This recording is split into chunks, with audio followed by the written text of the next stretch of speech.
The Growth Delusion is Dead, Why the 21st Century Must Break Free from GDP Obsession and Embrace Sustainability by Azlan Adnan. Introduction. The Limits of a Dangerous Illusion. If you think infinite growth is possible in a world with finite resources, you must be either mad or an economist. Sir David Attenborough once remarked. The biting irony of this observation encapsulates the delusion that continues to underlie much of global economic policy today. In an era of climate disruption, ecological overshoot, and resource depletion, the fantasy of perpetual growth not only strains credulity, it threatens civilization itself. For over a century, the dominant economic paradigm has rested on the assumption that gross domestic product, GDP, can and should increase endlessly. Policymakers measure national success in growth percentages. Investors crave expansion, and entire institutions are geared toward more consumption, more production, more extraction. Yet, as we face a world approaching ecological and demographic turning points, this model no longer serves humanity. It has become both intellectually indefensible and morally untenable. This is not a call for stagnation or austerity. Rather, it is a call for an evolved understanding of progress, one that transcends the outdated metrics of material accumulation and embraces the principles of sustainable development in a world where population growth is leveling off and the biosphere is under siege. Fallacy of sustainable growth. The phrase sustainable growth has become a buzzword in corporate manifestos and policy statements, but it is a conceptual contradiction. Growth, understood as continuous expansion in economic throughput, is inherently unsustainable on a planet with finite land, water, and resources. Growth may have once been synonymous with progress, but now it is often a measure of escalating risk. The 1972 Limits to Growth report, commissioned by the Club of Rome, warned that unchecked exponential growth in population, industrial output, and resource consumption would collide with planetary boundaries by the mid-21st century. That warning, once dismissed as doomsday prophecy, now reads as grimly prophetic. Climate change, biodiversity loss, soil degradation, and water scarcity are not side effects. They are the logical outcomes of a system that demands endless expansion on a finite Earth. The concept of decoupling, the idea that economic growth can be separated from environmental harm, remains largely theoretical at the scale required. While relative decoupling has occurred in some advanced economies, global resource use and emissions continue to rise. Even where GDP grows with lower carbon intensity, material throughput remains unsustainably high. Growth, in short, cannot be made sustainable.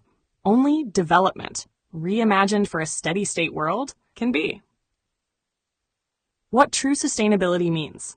In the final analysis, true sustainability demands that all human activity, every policy, industry, and lifestyle be conducted in a manner that does not jeopardize the long-term viability of human civilization. This is not merely a policy preference. It is an existential issue of the highest order. The stakes could not be higher. If we continue on the path of ecological overshoot, habitat destruction, and carbon addiction, we are not simply endangering future generations. We are courting the extinction of Homo sapiens. The notion that human society can thrive indefinitely while eroding the ecological foundations on which it depends is delusional. Sustainability is not about slowing destruction. It is about reversing it. It requires that we operate within planetary boundaries, regenerate ecosystems, eliminate waste, decarbonize energy systems, and cultivate a global ethic of care. It requires recognizing the rights of future generations to clean air, fertile soil, stable climates, and a functioning biosphere, as equal in moral weight to our own present-day conveniences. Governments around the world must treat sustainability not as a side issue or a box to tick in global summits, but as the organizing principle of 21st century policymaking. The longer we delay confronting this truth, the more irreversible the damage, and the more painful the transition. But if we act with clarity and urgency, the transition can be not only survivable, but transformative, ushering in an age of harmony between humanity and the Earth. Demographic transition, a turning point for humanity. The demographic dynamics of the 21st century offer both a challenge and an opportunity. Global fertility rates have been falling dramatically. Once high birth rates in countries such as India, Brazil, and Indonesia have plummeted. In fact, Over 2/3 of the world's population now lives in countries with below replacement fertility levels. The United Nations projects that global population will likely stabilize at around 10 to 11 billion by 2100, with many regions experiencing outright population decline long before. China, for instance, began recording population shrinkage in 2022, with its total numbers expected to halve by the end of the century. Fertility in South Korea has dropped below 0.8. Even sub-Saharan Africa, once considered a demographic engine, is now undergoing a rapid transition. This demographic plateau represents a once-in-history opportunity to transition toward a steady-state society, a civilization that maintains balance between population size, resource use, and environmental regeneration. But this requires a radical rethinking of what development means in a world not geared toward perpetual expansion. Beyond GDP, redefining prosperity. True sustainable development does not mean eking out survival with minimal impact. It means enabling thriving human lives within the limits of what the Earth can regenerate. This is not about returning to pre-industrial simplicity, but about shifting from quantity to quality, from mass production to intelligent design, from consumption-driven economies to well-being-focused societies.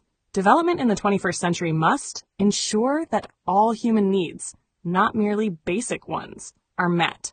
Access to healthcare, education, meaningful work, social inclusion, and cultural fulfillment.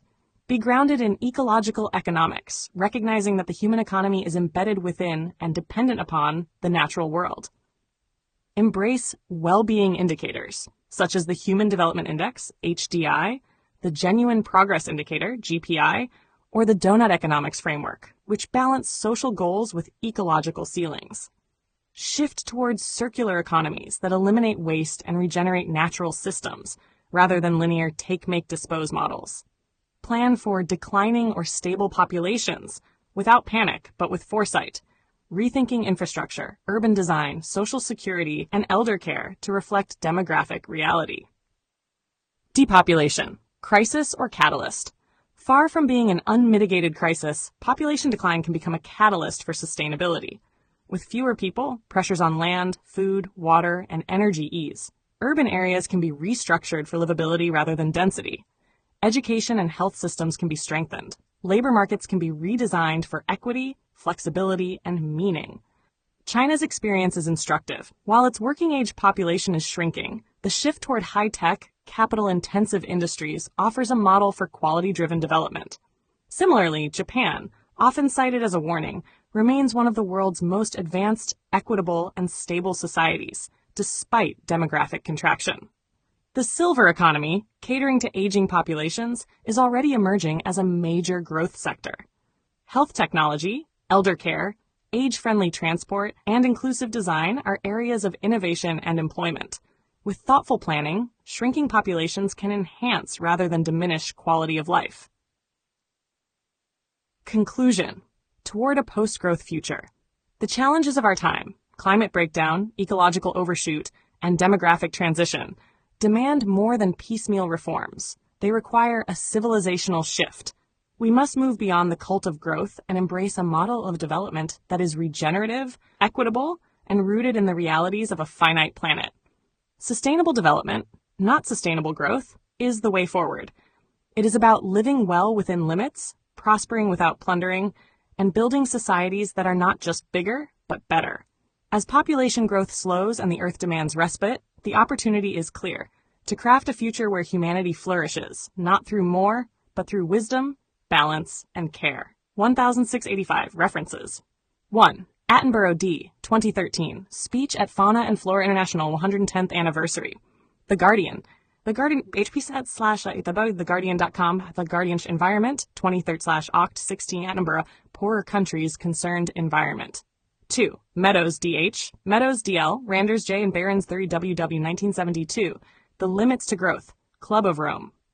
3. United Nations Department of Economic and Social Affairs, 2022, World Population Prospects. 4. Raworth K. 2017, Donut Economics, 7 Ways to Think Like a 21st Century Economist, Chelsea Green Publishing. 5. Daly H. 1991, Steady State Economics, Island Press. 6. Boulding K.E., 1966, The Economics of the Coming Spaceship Earth. Jackson T., 2009, Prosperity Without Growth, EarthScan.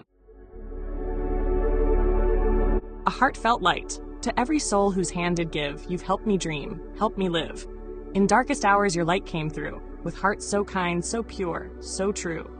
Your gifts, like stars in deepest night, have steered me gently toward the light. Each coin, each word, each silent prayer, a thread of hope, so rich, so rare.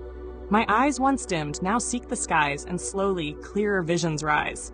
Because of you, I dare to see the world again. Its grace, its plea. Your compassion's flame will not just stay with me alone. It lights the way for others wandering through despair to feel the warmth of selfless care. You've shown what love in action means, in quiet ways through giving scenes. You've built a bridge from soul to soul and made the broken feel more whole.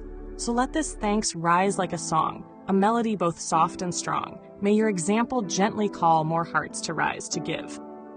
To fall into the joy of lifting pain, of planting hope where none remains. Your kindness walks beside me still, a light, a love, a living will.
Don't forget to hit that subscribe button to show your support.